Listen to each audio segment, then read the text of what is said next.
Hello everyone, welcome to Ties That Bind Foundation series for World Mental Health Day 2020. We are a Section 8 company non-profit organization working closely towards the pillars of education, care for the elderly, mental health and ties that unite. This year's theme focuses on greater investment, greater accessibility for everyone and everywhere. As our third pillar focuses on mental health, we have subject matter experts speaking on topics related to the pillars of our foundation which resonate with this year's theme. Worldwide, the proportion of people aged 60 and over is growing faster than any other age group. They are a vital resource for our families and communities. There are many factors that have not kept pace with the speed of aging population, and we as a society fail to recognize the rights of people to equality of opportunity and treatment across all aspects of life as they grow older. Active aging is a concept that is slowly changing the mindsets of people to a more inclusive, ensuring continued participation and creating a more positive experience for the senior citizen at large. We have Ms. Nidhi Chawla, the co-founder and business head at Silver Talkies in Bangalore, India, who is going to speak about active aging and how her enterprise is creating a change for the better in the elderly.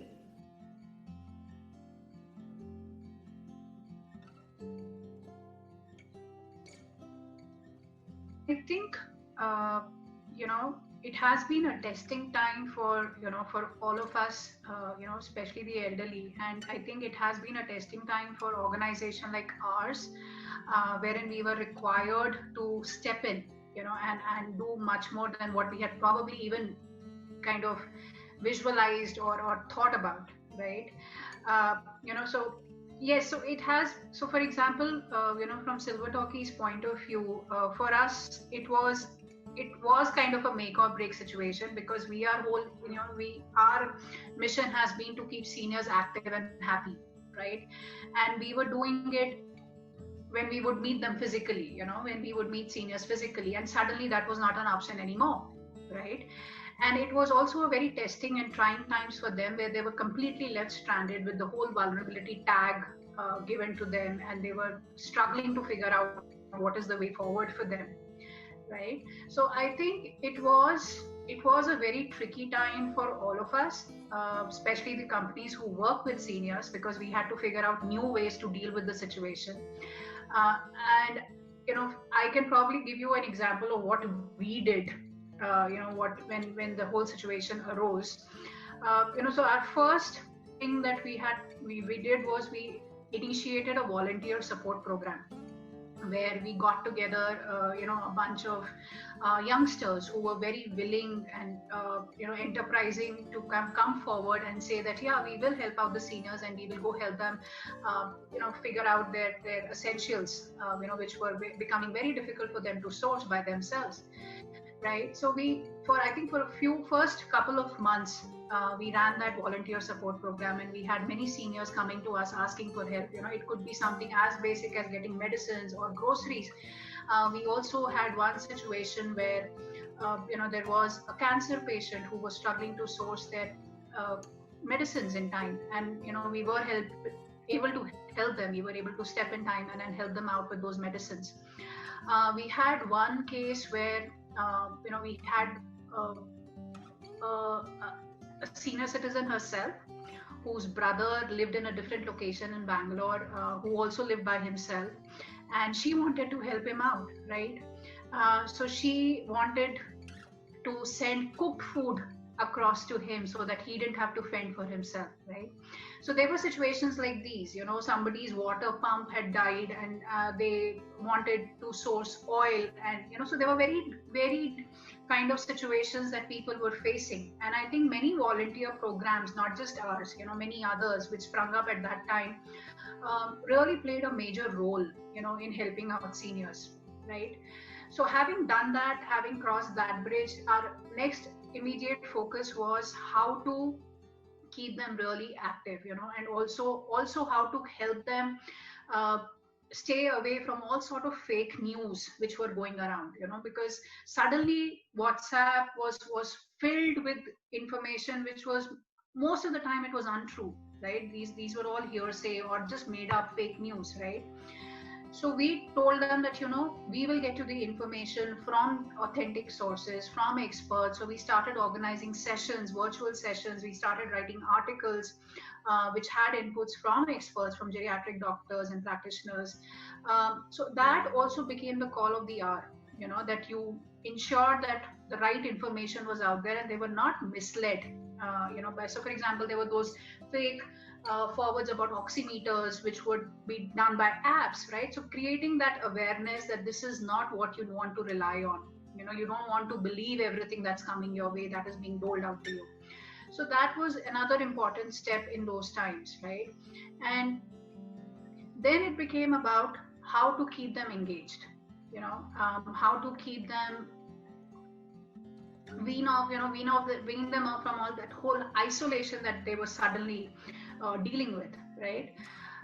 It was a learning process, not just for us, but even for them, because technology, as we all know, is a huge issue with seniors. They are not very comfortable with technology.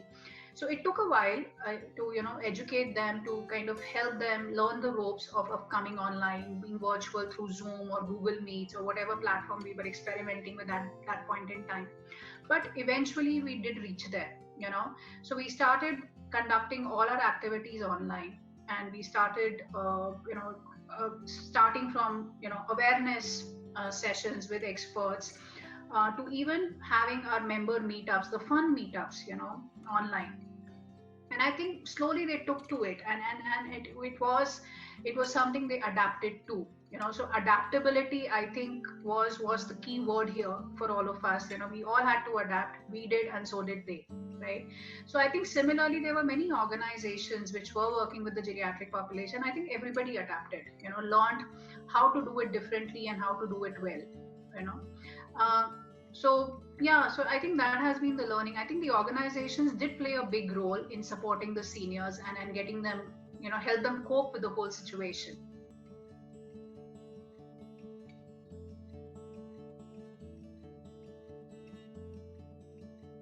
Definitely, with aging, the primary concern which stays with the elders is their health, right? Which is a given. But studies and research have revealed that loneliness and isolation and the lack of social support or emotional support are some of the key issues with seniors, with older adults, which they face, right? And the avenues for them to find respite or find solutions are still very, very few. And this is not just, this is stemming from the societal shift that we have seen, right? Earlier they were so used to being in joint families. Now now it's all about nuclear families and staying alone, being independent. Kids move out, you are away from your children and from your grandchildren. So you have to learn to kind of take care of yourself, right? So I think loneliness and social isolation kicks in, as children leave nest, and as seniors retire, having to learn how to take care of themselves, how to spend their time effectively and productively, right? The studies reveal. So there was a survey which was done sometime in 2017, and which said that every second elderly, accepts as loneliness as one of their primary concerns. It's as huge as that, right? And and this is not just in India. In fact, it is everywhere. You may be aware of how UK has has a ministry of loneliness now to kind of help address this issue. So it's not just here, it's everywhere for older adults. So I think that becomes one of the biggest challenges which they face, the lack of social engagement opportunities, lack of emotional support, which kind of undermines their health as well, right? Which impacts their health big time, because that also then leads to issues like depression. That also leads to issues like dementia. It kind of leads to a rapid decline in their physical health, because if they are not mentally feeling well, their well-being is not being taken care of, then it kind of impacts their physical health and mental health as well, right? So that social well-being, I think, is one of the most important factors, which does need to be taken care of as they are aging.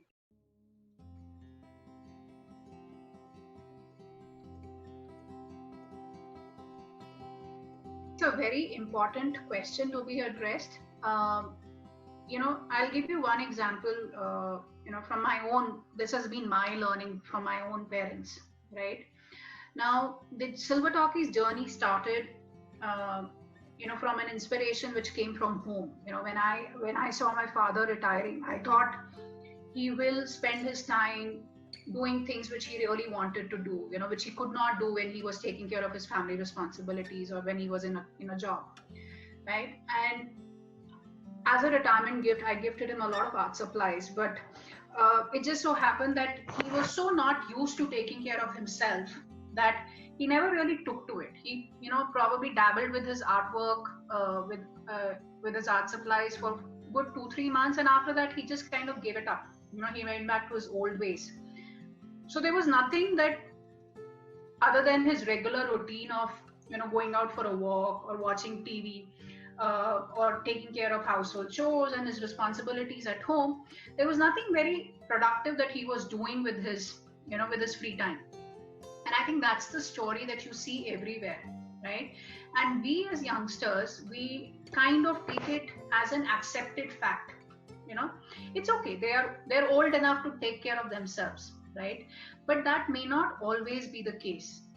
It's like, I think that generation grew up taking care of others. They are not really used to taking care of themselves.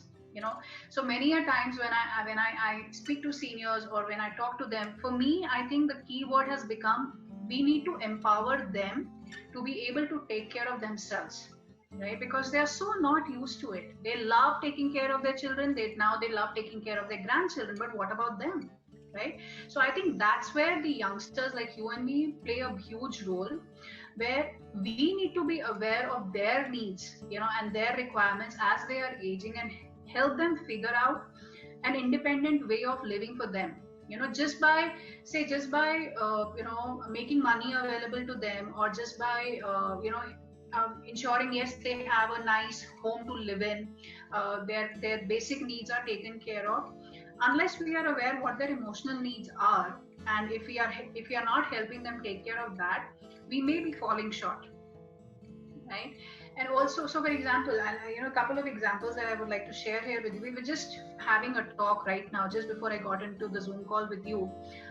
We were having a talk with Dr. Prem Narasimhan and another Dr. Santosh Bangar on around mental health for seniors. And Dr. Prem was also making this very important point that, if a senior is fond of cooking, please let them continue cooking, because cooking, kind of involves a lot of their faculties, right? Remembering their physical agility and everything, right?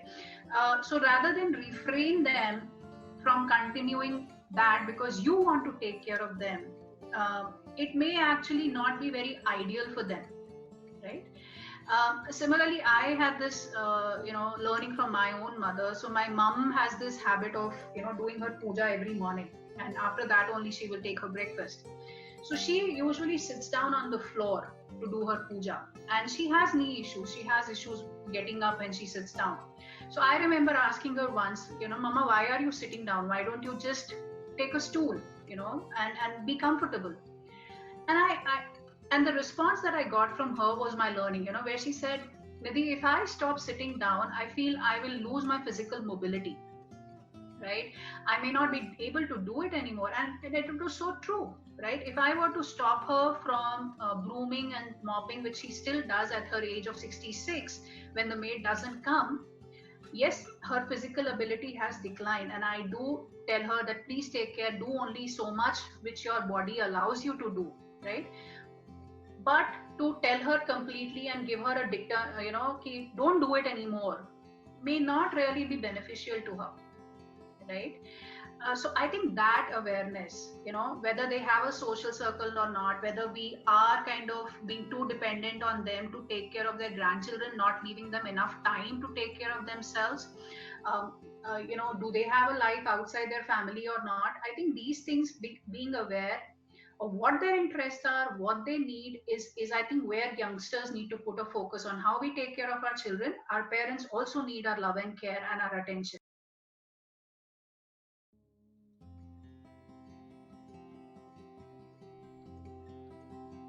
based on the work that we do at Silver Talkies, and based on the feedback that we have received from the seniors who have been associated with us, so the other day it was birthday of one of our community seniors, and I wished her on her birthday, and she wrote back saying that, Nidhi, you guys keep us so young. I don't feel another day, another year has been added to my lifespan, or my age. I still feel very young. You guys keep us young.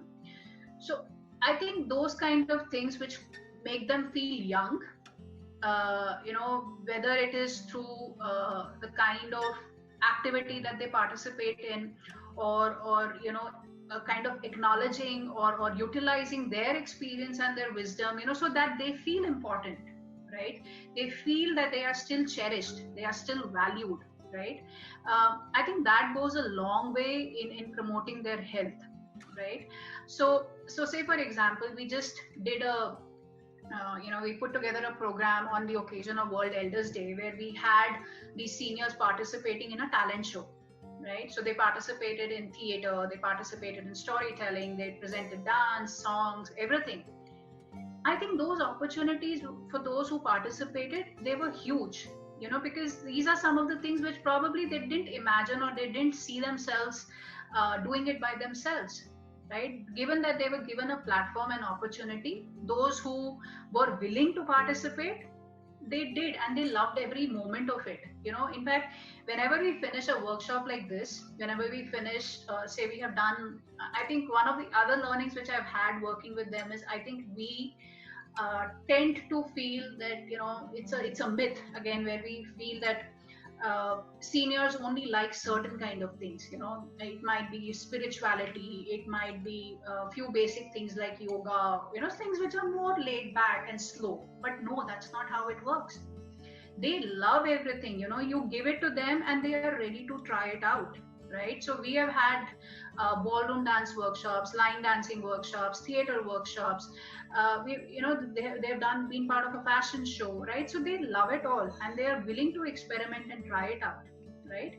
So I think these are all myths that one needs to debunk to understand what seniors want and what will promote their health and what will keep them active and healthy for a longer time, right?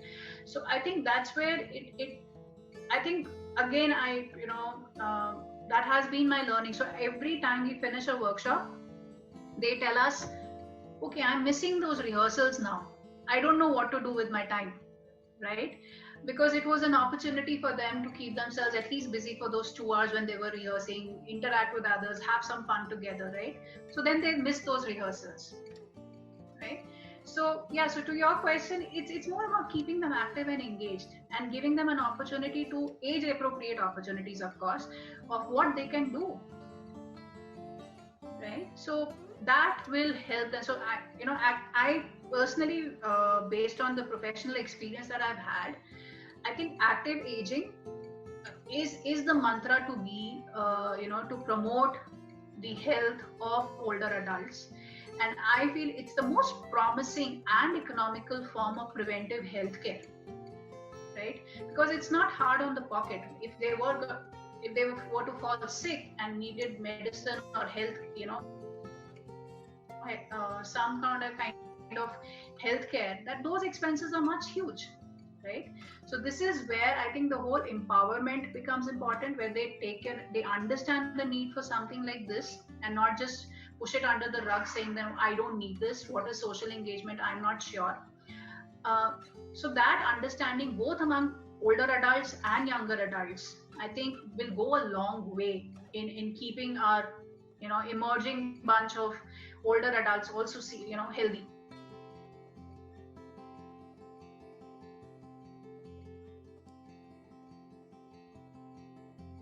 I think we need to have okay, not right now in the COVID scenario, in a pre-COVID scenario. For example, we had this a center, an active aging center that we were running. It was a neighborhood club concept that we had in partnership with one of the Rotary clubs here in Bangalore, where the idea was that there was a space that was exclusively made available to them, where they could come and spend time, amidst other like-minded people. So it was like people in the vicinity could just come over, play some games together. So there was a small library that was made available to them. There were board games accessible. There was a person who was curating a weekly calendar for them. There were activities planned with them, right? It could be as simple as running a quiz with them, to playing some games together, to even hosting dance programs and karaoke and those kind of things, right?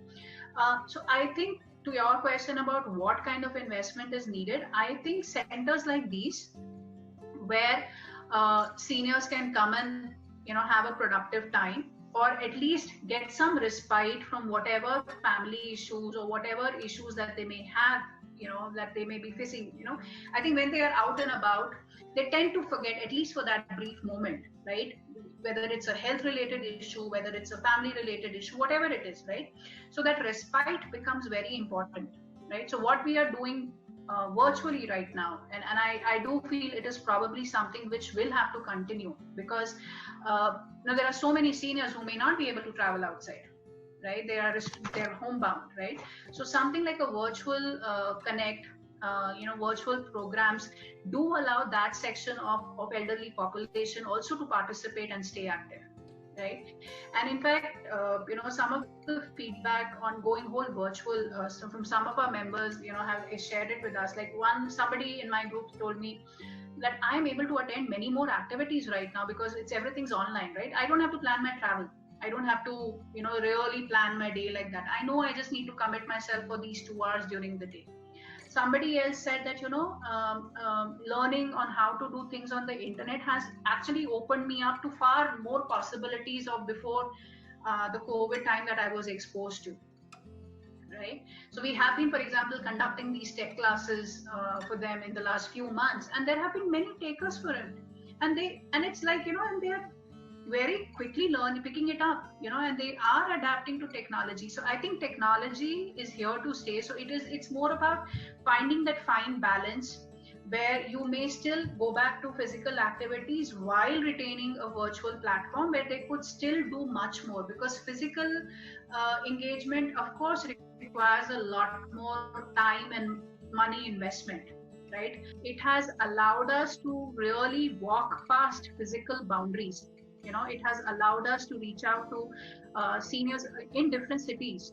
So I think the impact and the reach really becomes multifold. You are able to take the benefit of your work to more and more people. So I feel the technology is here to stay when it comes to serving seniors. Yes, there are many seniors who will take a longer time to adapt to technology and come online, but then they will get there, right? Because as we can see with our tech classes, how they are learning new technologies and how they are really, brushing up their skills, So I think situation will improve where they will become technologically savvy, and they will probably like both the models where it is virtual and with the combination of physical engagement.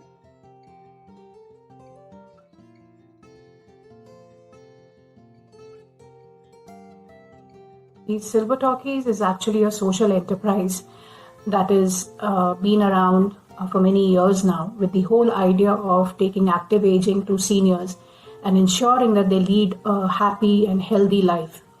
So the idea behind Silver Talkies is very single-minded and very focused that active aging should be a desirable and viable goal for seniors, and they should lead productive and happy lives.